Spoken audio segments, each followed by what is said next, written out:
Hello everyone, in this video lecture we are going to start proprietary ratios. इस video में बच्चों हम लोग proprietary ratio के जितने भी क्वेश्चन दे रखे हैं टीएस गरेवाल में लेटेस्ट एडिशन 2025 टीएस गरेवाल 59 से लेकर 63 तक सारे क्वेश्चन हम लोग एक ही बार में सॉल्व करेंगे। ठीक है, so let's start question number 59, page number 4.119. Open your books, all of you, page number 4.119, question number 59. अब प्रोप्राइटरी रेशियो का फॉर्मूला होता है, proprietary ratio is also a solvency ratio. अभी हम लोग सॉल्वेंसी रेशियोज कर रहे हैं. डेट टू इक्विटी और total asset to debt ratio हमारा कंप्लीट हो चुका है. नाउ प्रोप्राइटरी रेशियो का फॉर्मूला होता है बच्चों share holders fund divided by total asset. Share holders fund divided by total asset. दोनों ही चीजों का मतलब आपको पता है. टोटल एसेट हमने पिछले ही टॉपिक में किया है. शेयर होल्डर फंड मतलब शेयर होल्डर का पैसा, मतलब इक्विटी या फिर ओनर्स फंड. ठीक है, क्वेश्चन नंबर 59 सॉल्व करेंगे. सबसे पहले आप निकाल लीजिए share holders fund. Share holders fund मतलब क्या होता है? शेयर होल्डर का पैसा. शेयर होल्डर का पैसा share capital plus reserves and surplus. ठीक है, शेयर कैपिटल में रिजर्व्स एंड सरप्लस जोड़ लेंगे तो शेयर होल्डर फंड आ जाएगा. तो 3 लाख प्लस 1,80,000 मतलब 4,80,000 रुपए हो गया share holders fund. Now total asset. Total assets मतलब जितनी भी करंट और नॉन करंट दोनों एसेट होती हैं वो मिला के हो जाती हैं total asset.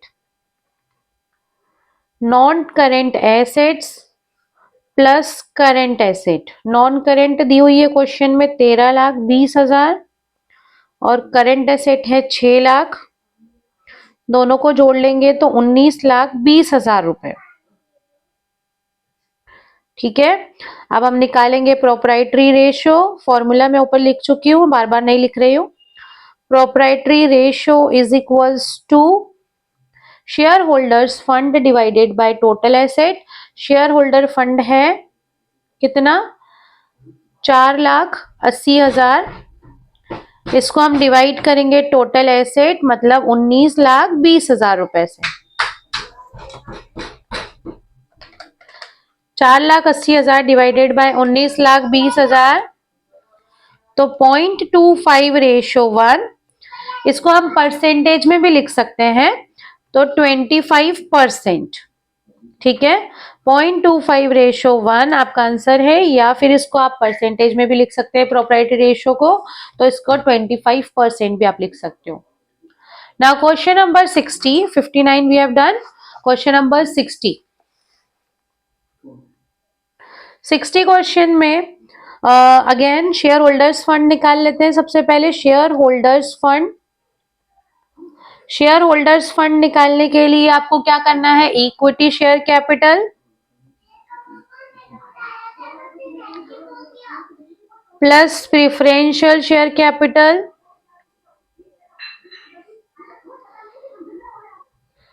Plus reserves and surplus.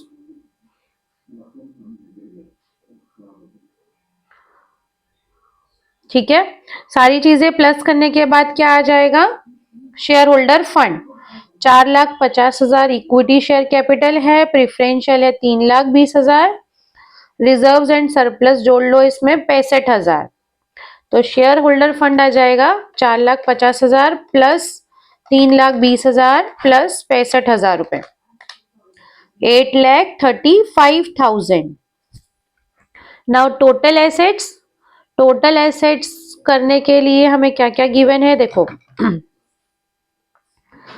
Total assets के लिए आप एसेट साइड भी यूज कर सकते हो इस क्वेश्चन में, और लाइबिलिटी साइड भी यूज कर सकते हो. दोनों ही चीजें दे रखी हैं. ठीक है, तो हम एसेट साइड को यूज कर रहे हैं. प्रॉपर्टी प्लांट इक्विपमेंट दे रखा है, प्लस इसमें प्लस करेंगे ट्रेड इन्वेस्टमेंट्स. इन्वेस्टमेंट्स जोड़ लो और करंट एसेट को जोड़ लो. ठीक है, सारी एसेट को जोड़ लेते हैं तो क्या आ जाएगा आपका total asset 7 lakh plus 2,45,000 plus 3 lakh. ठीक है, तो ये हो गया 10 लाख, 12,45,000 रुपीज हो गई हमारी टोटल एसेट। अब हम क्या निकालेंगे, प्रोप्राइटरी रेशो। प्रोप्राइटरी रेशो का फॉर्मूला क्या है, share holders fund divided by total assets. ठीक है, तो शेयर होल्डर्स फंड कितना है, 8,35,000 divided by 12,45,000। 8,35,000 divided by 12,45,000, 0.67, 0.67 ratio 1 या फिर 67%। ठीक है, now moving towards next question, that is question number 61। 61 question करेंगे। क्वेश्चन नंबर 61 के अंदर क्या दिया हुआ है, लाइबिलिटी साइड भी दिया हुआ है, एसेट साइड भी दिया हुआ है। ठीक है, एसेट साइड आपको तीनों चीजों का टोटल भी दिया हुआ है, तो टोटल एसेट हम लोग ज्यादा मेहनत नहीं करेंगे, टोटल एसेट का टोटल दे रखा है, property plant equipment plus short term investment plus other current asset, सबका टोटल है 7,50,000, वही ले लिया हमने। अब हम लिखेंगे share holders fund. Share holder fund में शेयर कैपिटल है इक्विटी 3 लाख, प्रीफरेंशियल है 1.5 लाख रुपए 1,50,000, रिजर्व्स एंड सरप्लस दे रखा है 75,000। सबको ऐड कर लेते हैं तो 4,50,000 प्लस 75,000, तो ये हो गया 5,25,000। ठीक है, अब हम निकालेंगे proprietary ratio.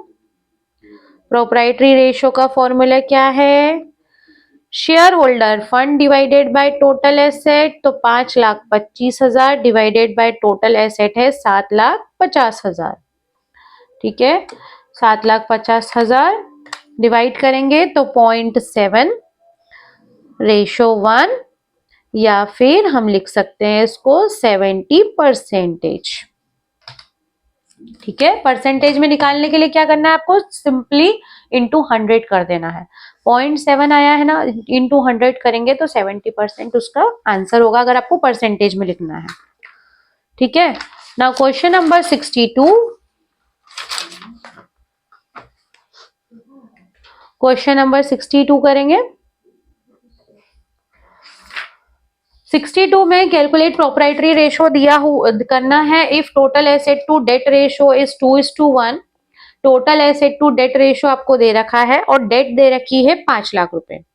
Equity share capital 0.5 times of debt, preferential share capital 25% of equity share capital and net profit before tax is 10 lakh, rate of tax is 40%। ठीक है, तो सबसे पहले आप total asset to debt ratio का फॉर्मूला रखें। Total asset to debt ratio is equals to total asset divided by debt. ठीक है, रेशो आपको दे रखा है 2/1, टोटल एसेट नहीं दे रखी। ठीक है, डेट कितना है 5 लाख। अब हम इसको क्रॉस मल्टीप्लाई कर लेंगे, 2 into 5 lakh is equals to total asset, मतलब 10 लाख रुपए आ गई टोटल एसेट। ठीक है, टोटल एसेट आ गई कितनी, 10 लाख रुपए। अब हमें फॉर्मूला में हमारे टोटल एसेट लगती है और क्या लगता है, share holders fund. Share holder fund के लिए इन्होंने इंफॉर्मेशन दे रखी है, equity share capital. Equity share capital जो है 0.5 टाइम्स ऑफ डेट। डेट कितना है, डेट दे रखा है 5 लाख। 5 लाख इंटू 0.5 टाइम्स कर लो, 5 लाख इंटू 0.5 करेंगे कितना आ जाएगा, 2,50,000 रुपए हो गए इक्विटी। ठीक है, अब प्रिफरेंशियल शेयर कैपिटल इन्होंने बोला है कितना, 25% ऑफ इक्विटी। तो 2,50,000 का 25% प्रिफरेंशियल हो गया।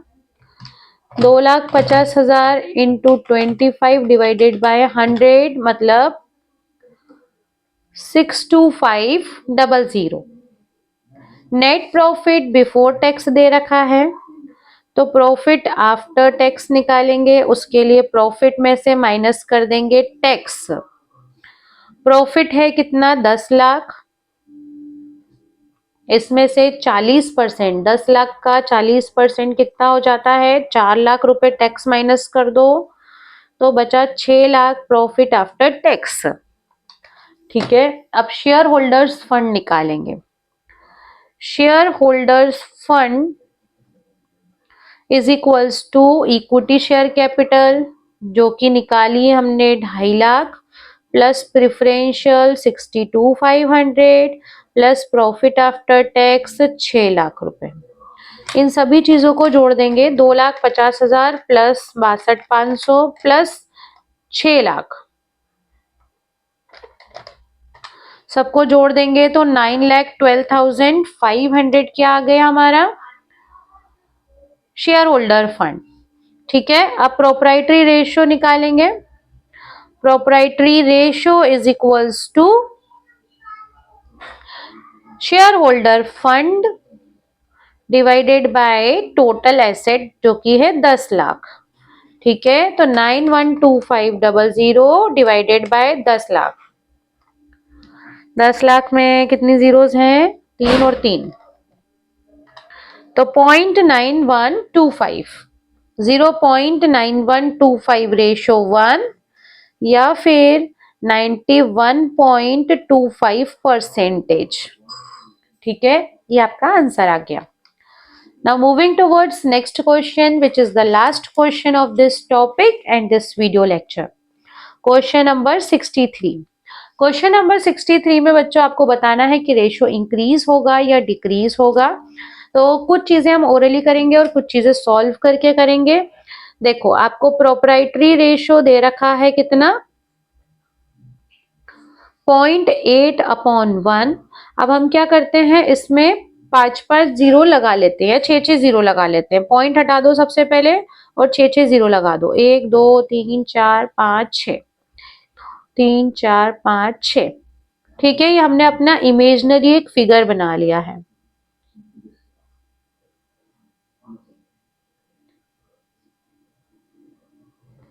ठीक है, हमने मान लिया कि शेयर होल्डर फंड इतना है, 80 लाख, और 1 करोड़ रुपए है हमारी एसेट।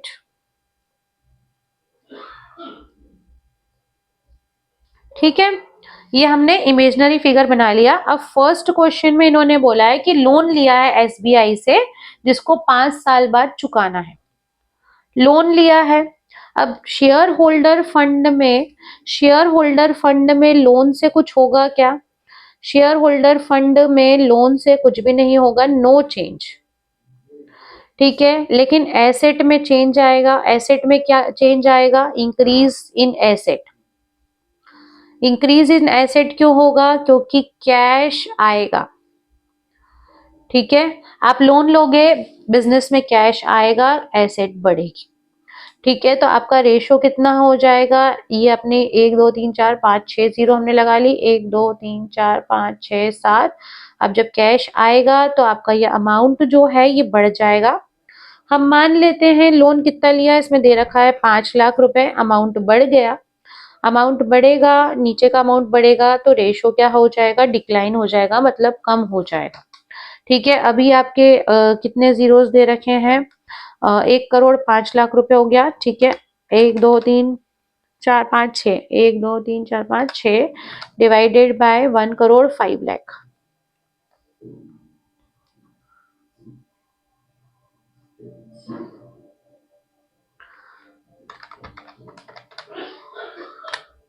तो ये रेशो बन गया 0.76 रेशो 1। अभी पहले रेशो कितना था, 0.8 था, तो रेशो डेफिनेटली डिक्लाइन हुआ है। नाउ सेकेंड कंडीशन में मशीन खरीदी है चेक से। अगर चेक से मशीन खरीदेंगे, मशीनरी खरीदी है 2 लाख रुपए की, चेक से खरीदी है ना, तो देखो मशीन खरीदेंगे, एसेट बढ़ेगी।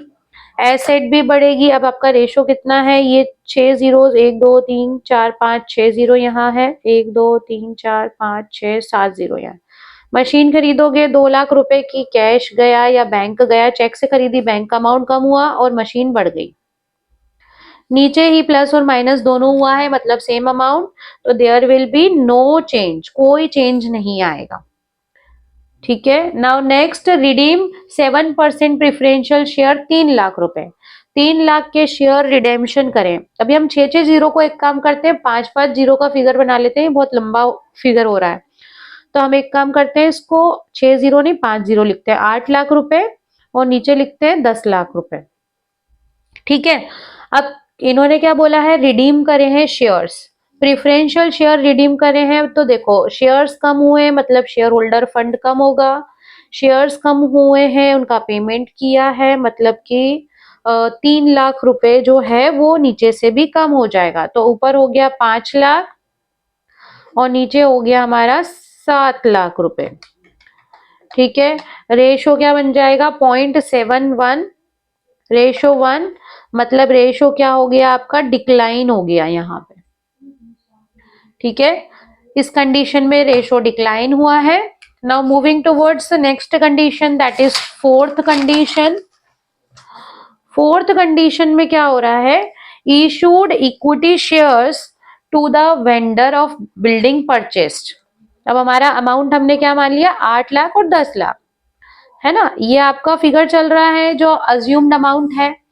अब इसमें हमने क्या बोला, इन्होंने इक्विटी शेयर इशू करे हैं, बिल्डिंग खरीदी है, दोनों ही जगह रुपए बढ़ेंगे, शेयर्स बढ़े हैं, है ना, और बिल्डिंग भी बढ़ गई है। शेयर बढ़े हैं तो शेयर होल्डर फंड बढ़ गया, बिल्डिंग बढ़ गई तो एसेट बढ़ गई। तो ये हो गया 15 लाख और ये हो गया 17 लाख। अब रेशो देखते हैं कितना होगा, 15 डिवाइडेड बाय 17, बढ़ेगा या घटेगा, तो बढ़ गया है 0.88, 0.88 रेशो 1 हो गया है। अभी 0.8 था, ये बढ़ गया है, तो मतलब इंप्रूव होगा। Now last situation, that is fifth, redemption of debenture. Debenture का रिडेम्पशन किया है, अभी हमारे पास शेयर होल्डर फंड 8 लाख है और एसेट है 10 लाख।